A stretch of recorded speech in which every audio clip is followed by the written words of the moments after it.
साथ में हूं हिमांशु नेगी। बुलेटिन की शुरुआत करेंगे।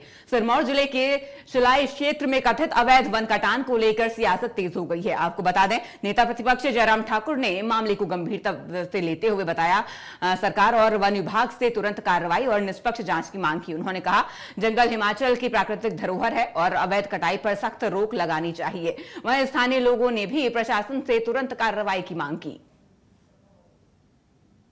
एक जगह 25 पेड़ काटने की अनुमति दी, शिलाई का एक मामला है, लेकिन पेड़ कटे कितने?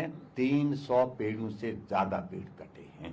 और जिसने वो पेड़ काटे हैं वो श्रीमान ex vice president of district Sirmaur Ranjit Negi कौन है?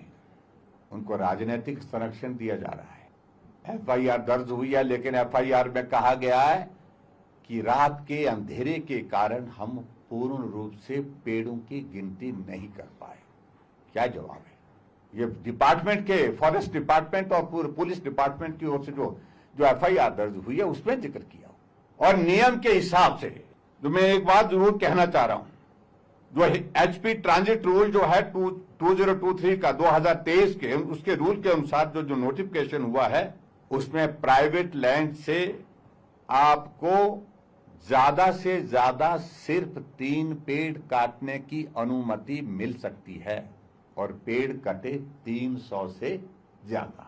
और मुख्यमंत्री जी का बयान बड़ा दिलचस्प था उसमें, और कहने लगे कि मुख्यमंत्री जी कह रहे थे, जब प्रश्न पूछा किसी पत्रकार ने उनसे कि जहां पैदल चलने का रास्ता नहीं वहां पर अवैध कटान कैसे हो सकता है?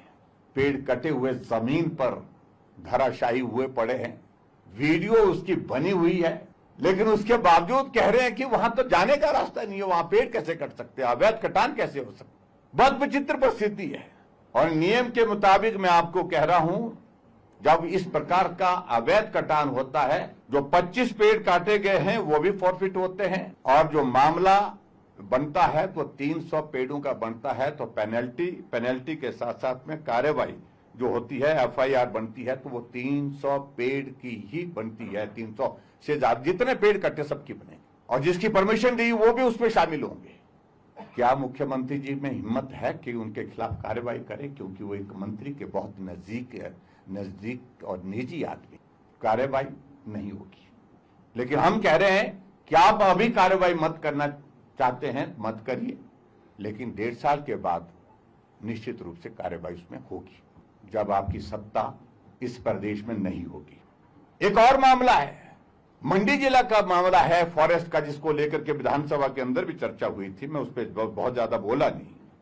और एक कांग्रेस के नेता है, उनने अपनी पत्नी के नाम पर जो है डिपो खोलने की परमिशन की प्रोसेस शुरू की, और आश्वस्त होकर के कि ये परमिशन मिल जाएगी, बहुत जल्दी मिल जाएगी, बहुत तेजी से आगे बढ़ा। लेकिन इंतजार क्यों करना, उससे पहले पेड़ काट देते। जब तक परमिशन आएगी उससे पहले ही पेड़ काट दिए, और लगभग 2000 के करीब ट्रक, 2000 ट्रक जो है कार कट के पेड़ की उसकी स्टैकिंग कर दी। जब शोर पड़ा, जब उसके फोटो वायरल हो गए, वीडियो वायरल हो गए, जब भारतीय जनता पार्टी की ओर से कमेटी आपकी जो है वो यहां से गई थी, बलवीर वर्मा जी भी उसमें देखने के लिए वहां पर गए थे, तो पेड़ों को, जो काटे हुए पेड़ थे, उनको JCB से जो वहां से उठा करके कुछ को दबा दिया गया, दफना दिया गया, और कुछ को ढांक से गिरा करके जो है नदी में बहा दिया गया। मामला हाई कोर्ट में है, इसलिए मैं उस पर इससे ज्यादा नहीं कह रहा। लेकिन बड़ी दिलचस्प बात है, हाई कोर्ट ने जवाब मांगा है, लेकिन हाई कोर्ट का जवाब जो मांगा गया है उसका जवाब नहीं दिया जा रहा। जो उनने हाईकोर्ट ने जवाब मांगा है, तो उस जवाब को सरकार की ओर से अभी तक भी नहीं दिया गया है।